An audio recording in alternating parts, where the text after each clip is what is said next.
Chocolat. Chocolat. Non bon, promis, je vais pas vous faire le coup à chaque fois.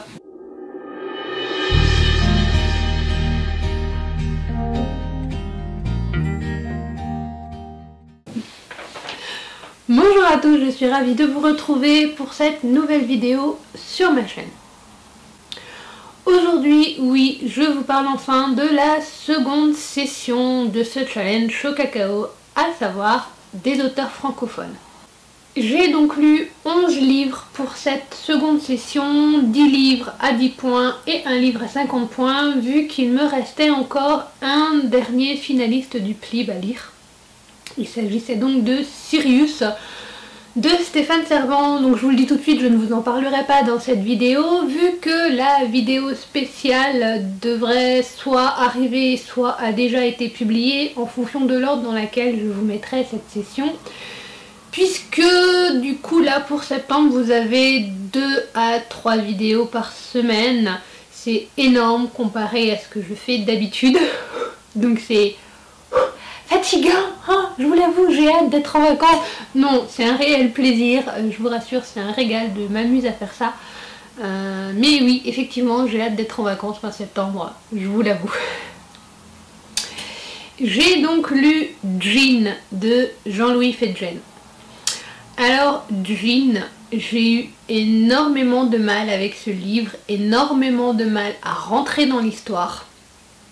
J'avais lu Guenièvre de cet auteur que j'avais beaucoup aimé, je vous mettrai en lien soit en barre d'infos, soit petit qui arrive à vous faire se balader par là avec ma vidéo sur Guenièvre, où je m'étais éclatée à faire une vidéo, un montage en me baladant en étang avec une tenue et tout, enfin bref, je vous laisserai regarder. C'était la seule vidéo, la première que j'ai faite dans ce style-là, et j'aimerais bien en faire d'autres, un jour. Ouais, j'aimerais bien. Bref, Jean. Alors, j'ai eu beaucoup de mal à rentrer dans l'histoire. Je sais pas pourquoi, il y a eu trop de personnages d'un coup, trop de choses, trop de changements. Enfin, on a un homme. Alors là, me demandez pas les personnages, j'ai pas sorti mon ordinateur avec ma petite chronique.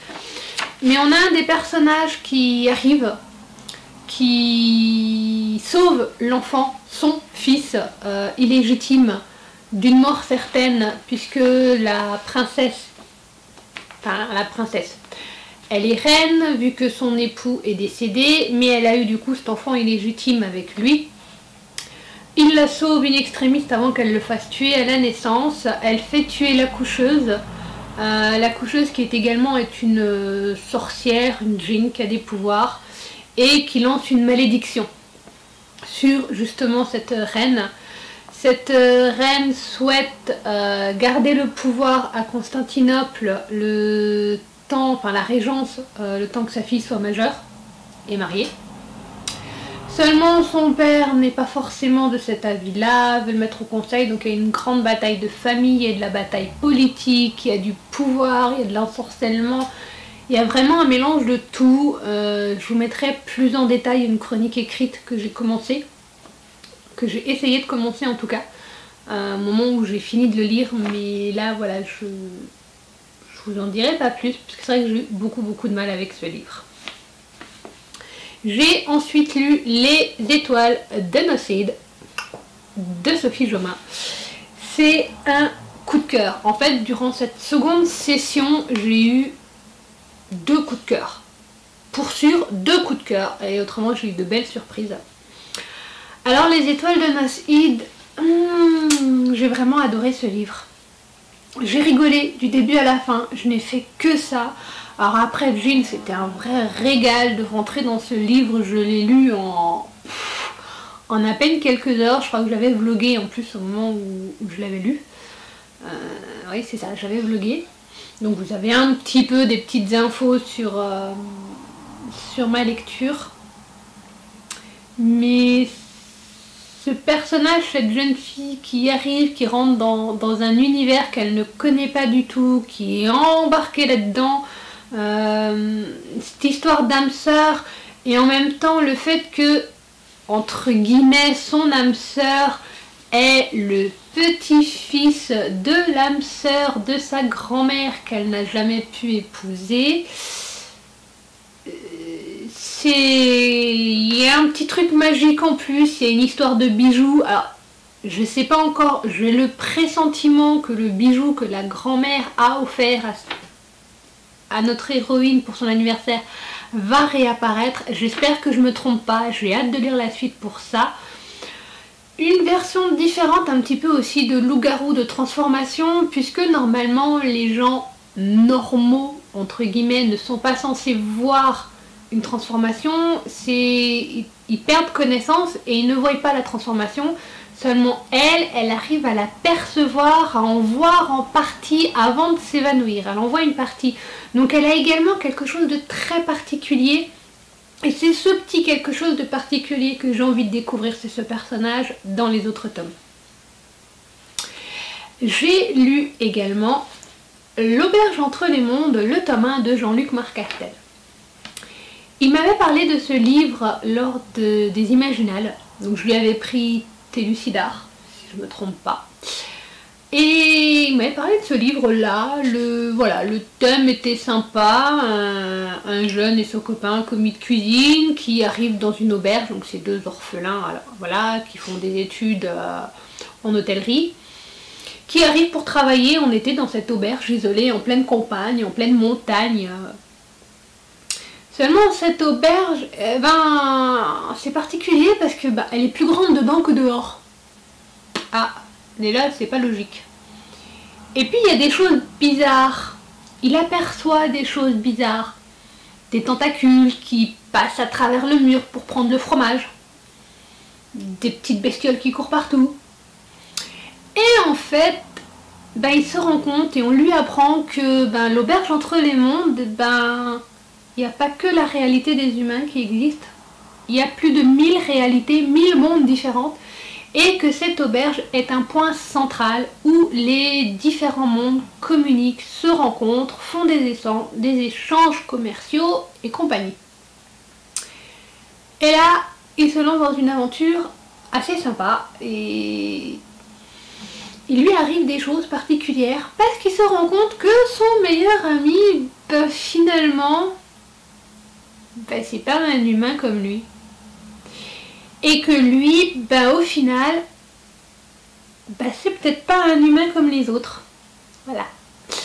Donc c'était assez intéressant à lire, assez rapide, c'est du jeunesse, vraiment jeunesse. Donc je me suis dit que j'allais me plonger dans le tome 2. Là je suis au début du tome 2, à l'heure où je vous tourne cette vidéo, j'ai lu un tiers du tome 2 et ça le fait pas. Le tome 2, contrairement au tome 1, pour moi ça le fait pas. Donc à l'heure actuelle, au moment où au temps T où je vous tourne cette vidéo, je sais pas si je vais continuer le tome 2 ou si je vais l'abandonner. Tout simplement. Autant le tome 1 est sympa, autant le tome 2, pour ma part, est beaucoup trop jeunesse. Je pense que voilà, c'est la limite du jeunesse que je peux lire. Voilà, tout simplement. J'ai également lu La couleur de l'aube d'Agnès Marot. Alors, c'est également un livre que j'ai, adoré. Je vous ai fait la chronique sur le blog direct. Donc du coup, là, je vais pas vous en parler. Je vous envoie vers le lien sur le blog, pareil, si j'arrive à le mettre là, ou en bas, en barre d'infos. Je vous enverrai directement sur ma chronique écrite. Alors, je sais pas pourquoi celui-là, mais j'ai adoré. Autant j'ai aimé Les Étoiles Nocides, j'ai pas fait de chronique écrite direct. Autant celui-là, direct, j'ai eu envie d'en parler, j'ai eu envie de le noter et de le partager. Parce que c'était une vision du monde, une vision de la nature, une vision des sentiments que j'ai apprécié tout simplement. Et voilà, j'avais vraiment envie de le partager avec vous tout de suite. Ensuite, c'est la liste des livres que j'ai lus.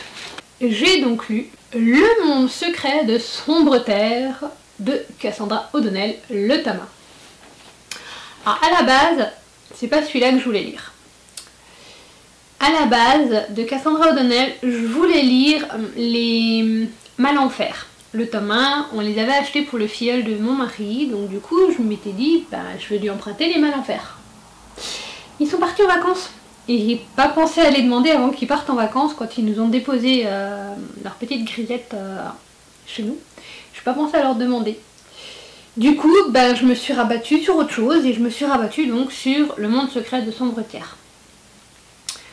C'est jeunesse, oui, c'est extrêmement jeunesse, mais c'est intéressant. C'est...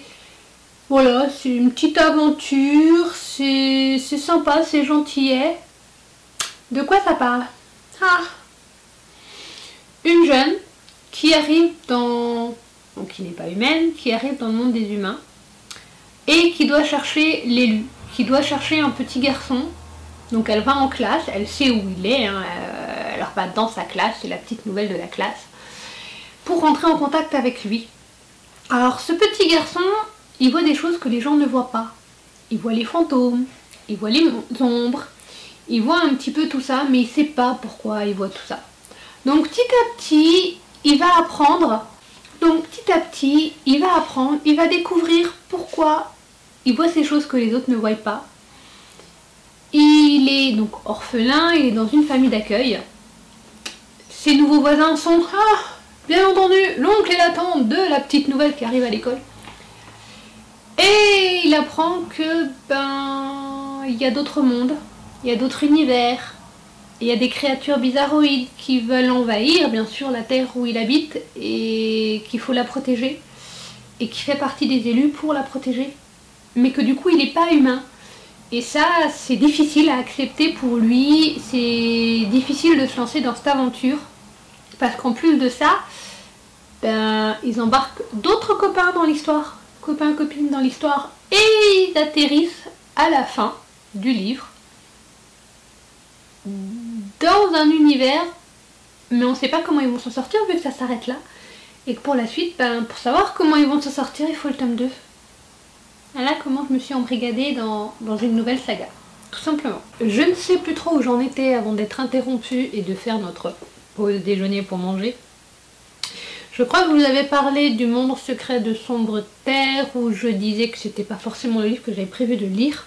Du coup, j'ai pensé à mon petit carnet, que j'ai recommencé un nouveau carnet de lecture à cette deuxième session, en partie.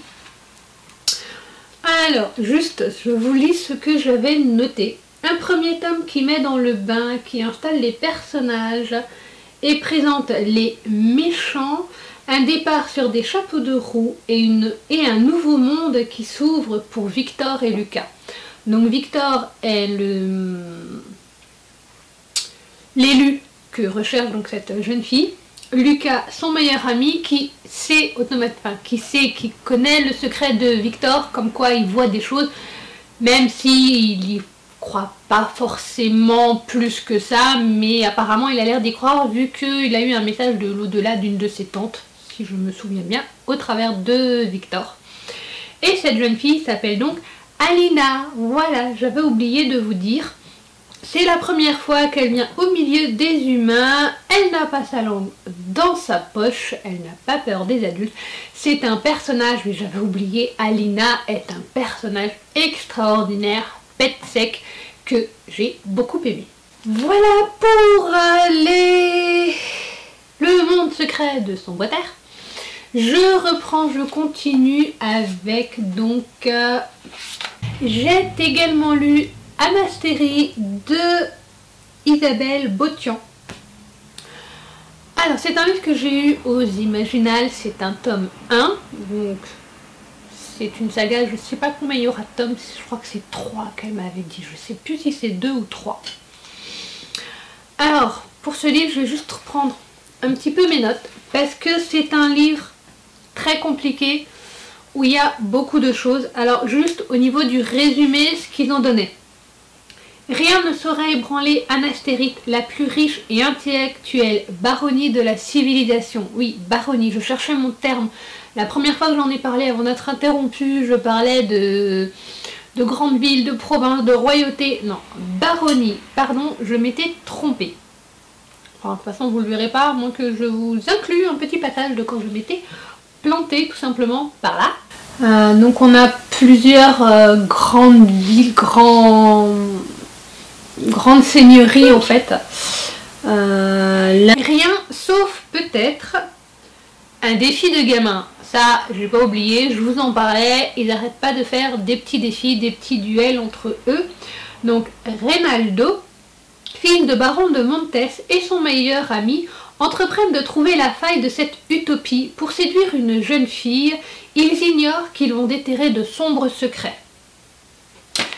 Je vais m'arrêter là pour le résumé parce qu'il fait encore un gros paquet.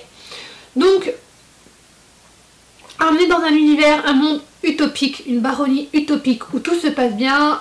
Et donc Reynaldo, qui vient d'une baronnie plus classique, cherche à savoir bien sûr qu'est-ce qui fait que cette baronnie fonctionne bien. Il doit bien y avoir quelque chose qui fait, qui cloche, il doit bien y avoir des secrets à déterrer.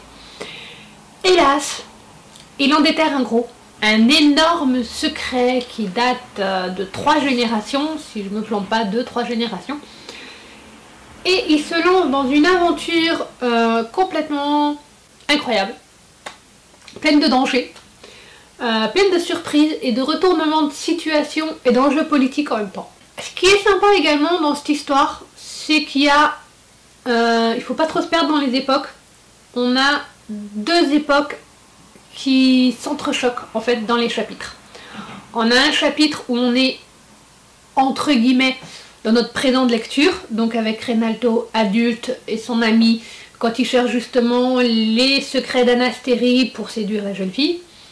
Et on a Reynaldo enfant, dans son enfance, avec son frère quand ils grandissent, avec ce que lui vit, avec son service militaire, si je puis dire ainsi, la rencontre de son meilleur ami et ainsi de suite.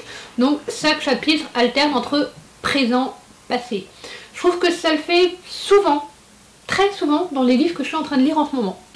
Il y a juste un petit détail que j'ai bien aimé. Je vais essayer de vous lire le passage. Page 56-57. Je me réinstalle. Oh oui. Donc, Anastérie. Un des petits passages que j'avais bien aimé, je vais essayer de le retrouver. En fait, de ce que j'ai compris de ce passage, et ça m'avait plu, c'est que le cimetière est un bois, une forêt. C'est-à-dire que sur chaque arbre, en fait, est la plaque. Enfin, sur chaque arbre, il y a une plaque avec le nom du défunt. Donc d'une certaine manière, chaque mort enterré aurait un arbre qui pousserait, voilà. Alors, donc déjà, c'est, si je ne me trompe pas, c'est la forêt rouge. Voilà, la forêt rouge. Reynaldo suivait donc sa mère dans la forêt rouge. Les millions d'épineux au tronc écarlate qui marquaient la partie ouest de la lisière matérielle entre Montes et les barbares d'outre-civilisation invitaient peu à l'amusement. La baronnie consacrait une fortune colossale à l'entretien de ces arbres, ainsi que des petites plaques gravées au nom des soldats déposés à leurs pieds. Malgré ces précautions pour les visiteurs, ni laisser ni bout de peau ni morceau de vêtements révélaient de la gageure. Donc c'est bien ce que je vous disais, donc voilà, en fait les morts sont donc enterrés au pied des arbres avec une petite plaque sur l'arbre à son nom.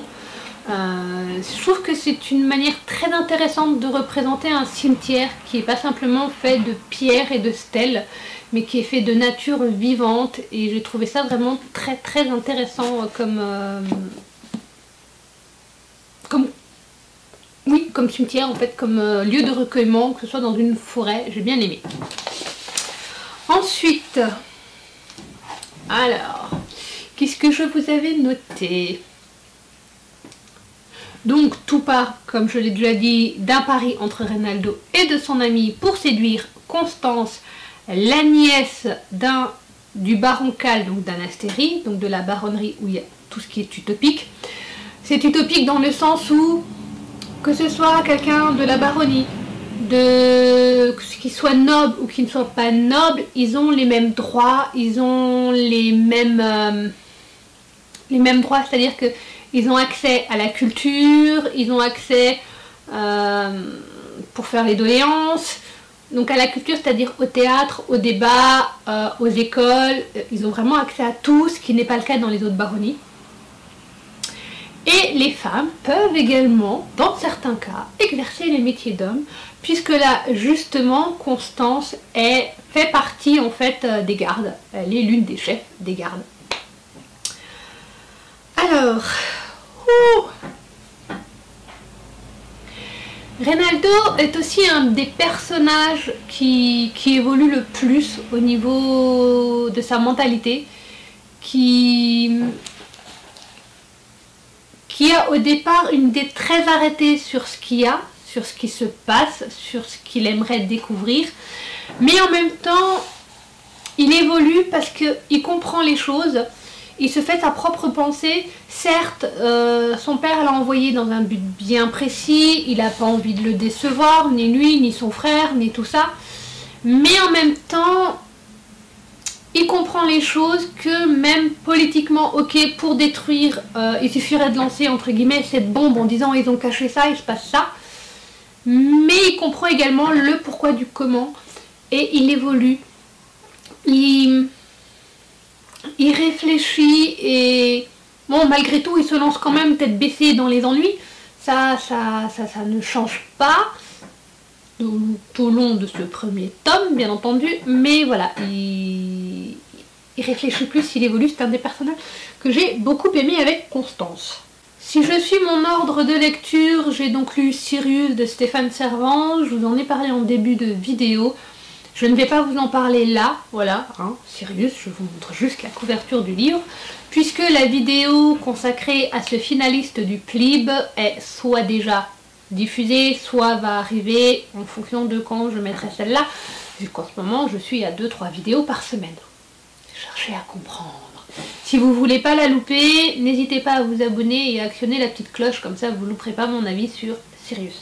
Je continue avec Le chaudron brisé de Nathalie Do. C'est un livre assez court, 160 pages, voilà, auteur français, j'ai dit allez, je fais petit, et c'est l'occasion, j'ai déjà lu d'autres œuvres de Nathalie Do sur le petit peuple, que j'avais, je le regarde parce qu'il est pas là, que j'avais beaucoup apprécié.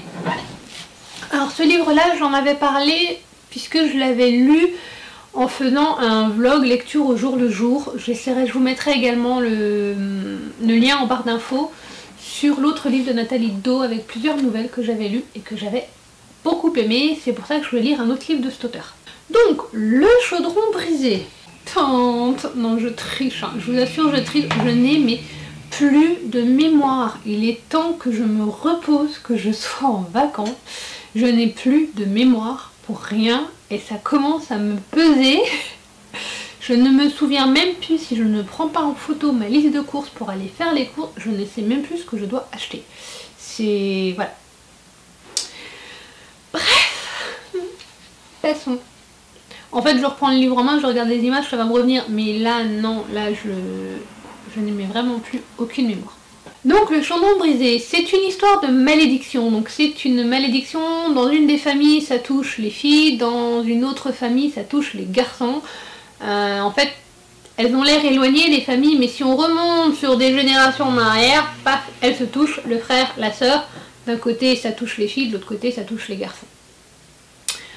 Malédiction sur plusieurs siècles en arrière, puisque nous avions un couple magique de dieux qui atterrissent donc sur Terre, qui aident les hommes, qui prolifèrent, qui ont une ville prospère, aussi bien au niveau de l'agriculture, de l'arboriculture, des vergers, de tout ça. Ils ont, en fait, ce couple royal a 3 couronnes à distribuer pour 3 enfants. Je n'ai plus les couleurs des couronnes en tête et je ne les ai pas notées, c'est dommage. Donc le fils aîné, le premier né, a une des couronnes. À partir de sa majorité, il l'obtient, c'est lui qui gère. Je crois que c'est lui, c'est pour la chasse, le premier. Le deuxième, la deuxième en l'occurrence, c'est une fille. Elle a sa majorité, elle obtient la couronne, pareil, je ne sais plus de la couleur, mais ça prospère au niveau des vergers, au niveau de l'agriculture en général. Le couple n'arrivant pas à avoir un troisième enfant, Il est de coutume, puisqu'ils font ça sur apparemment à des générations d'écart, ils l'avaient déjà fait. Pour donner cette troisième couronne, il leur fallait donc un troisième enfant. N'arrivant pas à en avoir, le roi est parti. Sa particularité, c'est qu'il se change en cerf. Il est dans les bois et du coup la reine a donc 7 enfants avec un autre homme. Ça ne se passe pas forcément comme elle le désire, je ne vais pas en dire davantage. Mais cet enfant est, comment dire, maléfique d'une certaine manière. Et du coup, il détruit un petit peu tout ce cocon, tout ce qu'ils avaient réussi à construire. Donc il y a la guerre, il y a la famine, il y a un peu tout ça qui arrive. Il veut le pouvoir, il veut sa couronne, mais elle veut tout faire pour l'en empêcher, pour qu'il ne puisse pas l'obtenir, cette couronne. Il y a une histoire d'inceste également entre mère, fils, justement par rapport à ce pouvoir, à tout ça. Ça, c'est une partie de l'histoire.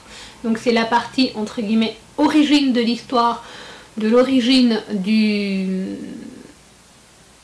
la malédiction. Puisque du coup ce dernier fils, elle essaye de le détruire et c'est lui qui lance la malédiction et qui détruit chaque génération une fille d'un côté, un garçon de l'autre. Mais il ne choisit pas ses victimes au hasard, puisque ce sont bien entendu déjà les descendants de ses frères et sœurs, mais en plus de ça, c'est ceux qui ont entre guillemets le pouvoir d'être la réincarnation de ce roi et cette reine, de ces différentes couronnes.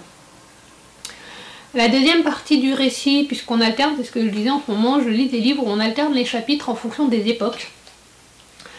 La deuxième partie du récit, on n'est pas à notre époque, mais on est dans le temps, on avance dans le temps, puisqu'on est sous forme d'enquête pour découvrir comment la malédiction est venue, comment la briser, qu'est-ce qui se passe.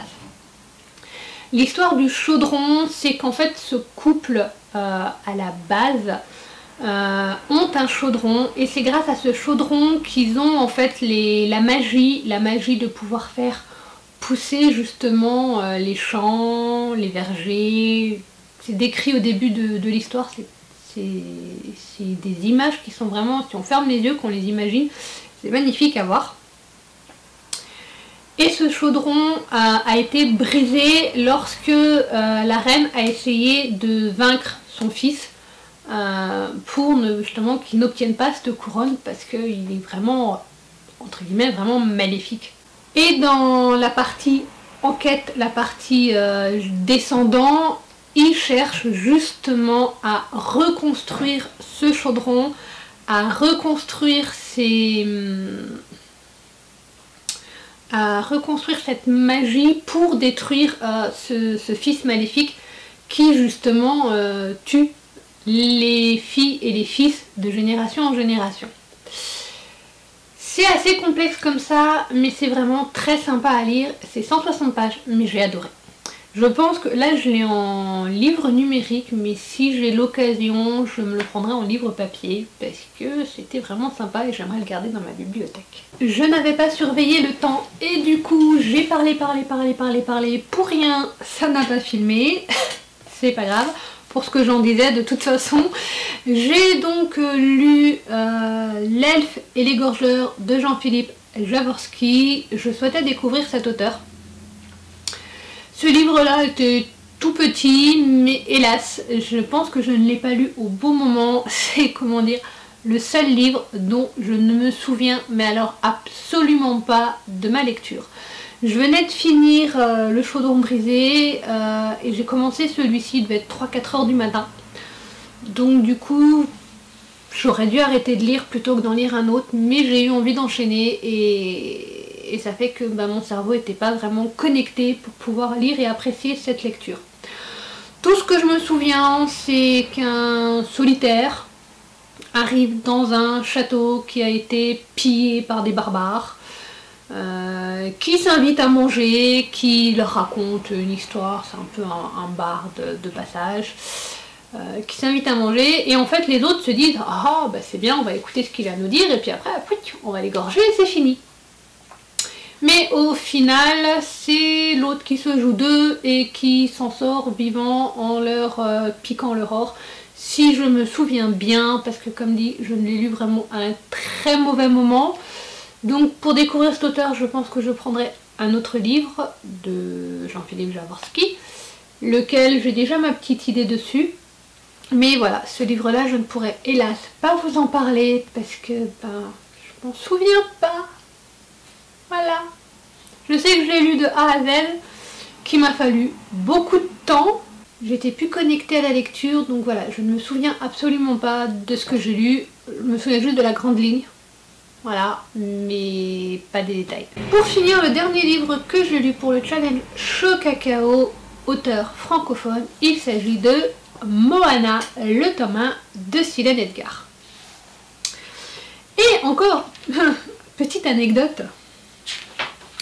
Lorsque je suis allée sur Livre Addict mettre à jour en disant que j'ai lu cet auteur, je regarde l'auteur, je regarde la fiche auteur en fait avec toute la liste des livres et je fais oh ben en fait, à part un des livres que je n'ai toujours pas trouvé, enfin je pense que j'ai pas assez cherché, et les tomes 2 et 3 de Moana, j'ai lu tout ce qu'a écrit Silène Edgar.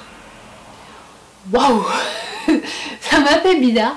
Il y a deux auteurs comme ça que finalement on dévore, qu'on adore, et que j'ai hâte de lire du coup la suite de Moana et d'un, et de deux, les nouveaux livres qui vont sortir de cet auteur. Tout simplement parce que je les ai tous lus, je les possède tous, ou presque, c'est juste formidable. Moana, qu'est-ce que c'est que Moana? Alors, je prends mon petit carnet, hein, je triche pas, je vous le dis, j'ai écrit un petit peu, il faudra d'ailleurs que je vous mette certains livres en chronique écrit, voilà, hein.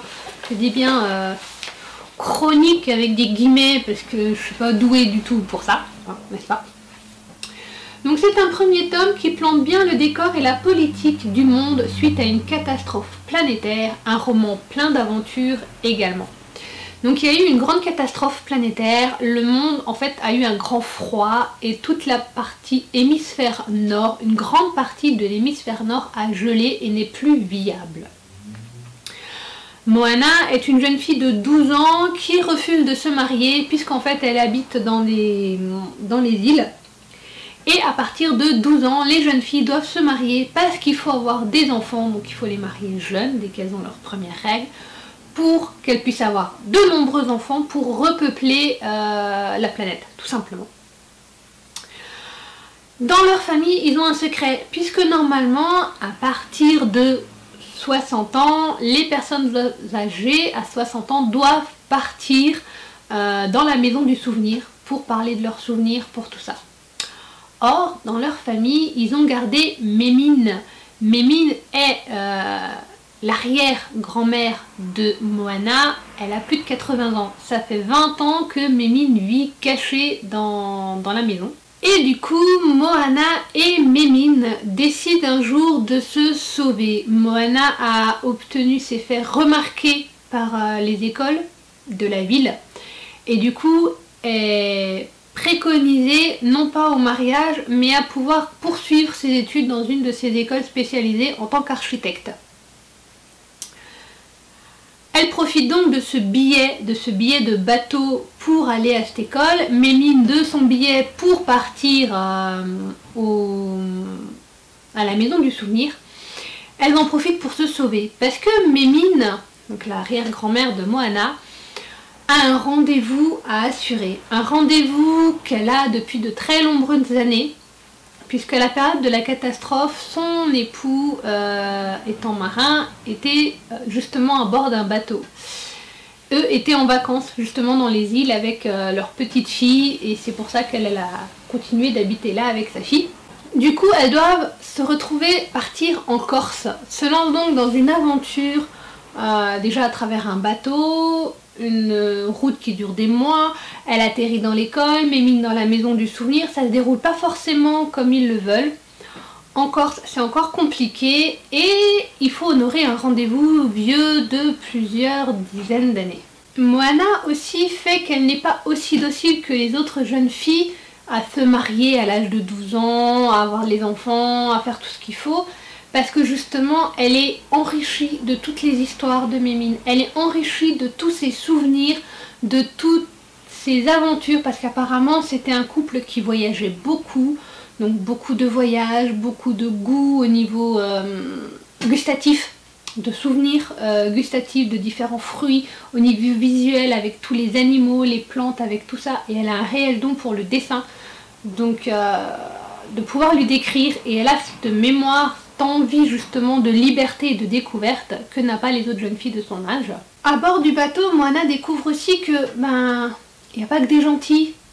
Il y a des hommes qui essayent également d'abuser d'elle, même si c'est qu'une gamine, voilà, une gamine à bord d'un bateau avec que des hommes, ça crée des problèmes. Par contre, et heureusement pour elle, elle fait aussi la rencontre de gens formidables, de personnes qui vont l'aider, elle et son arrière-grand-mère, dans leur aventure. Elle découvre également qu'il y a une résistance qui se met en place par rapport au gouvernement et à la politique, pour justement maintenir les souvenirs d'antan, d'avant la catastrophe, puisque tout ce qui est les livres, les films, l'histoire, tout ça est interdit justement pour éviter cette évasion et cette prise de conscience de liberté. Pour eux maintenant, non, c'est comme ça, il y a ça, il y a ça, il y a ça, et c'est comme ça, et c'est pas autrement. Ce qui s'est passé avant, c'est avant, et on a un nouveau monde. Quand le nouveau monde sera bien repeuplé, sera correct, à ce moment-là, on vous redonnera accès à l'époque, mais ils savent très bien que c'est pas vrai. Donc elle se rend compte également qu'il y a une résistance qui se met en place. Et c'est ce qui fait que j'ai envie de lire la suite, de savoir comment se met en place cette résistance qu'elle découvre. Elle a envie de travailler avec, elle a envie d'avancer, et c'est ça. Par contre, je vous dirai pas si le rendez-vous de son arrière-grand-mère avec son arrière-grand-père a eu lieu ou pas. Ça, je vous laisserai le découvrir. Mais franchement, c'est du jeunesse, mais ça, c'est du jeunesse que j'adore. Tout simplement. Voilà. C'est sur cette seconde session du challenge Chaud Cacao, j'ai eu pas mal de bonnes surprises, de très bonnes surprises, de coups de cœur, de livres que j'ai adorés, voire 3, enfin non, je les ai quasiment tous adorés, presque. On va dire sur les 11 livres, il y en a 2 que j'ai pas aimé, enfin un dont je me souviens de rien, donc je peux pas dire si j'ai aimé ou pas aimé, un que j'ai pas aimé, certains, ouais, je suis mitigée, mais non, de très bonnes surprises, et ça c'est extraordinaire, tout simplement. Je vous dis à très bientôt dans une prochaine vidéo pour la suite des aventures. Si vous voulez pas la louper, abonnez-vous, mettez la petite cloche en route. Ciao, ciao!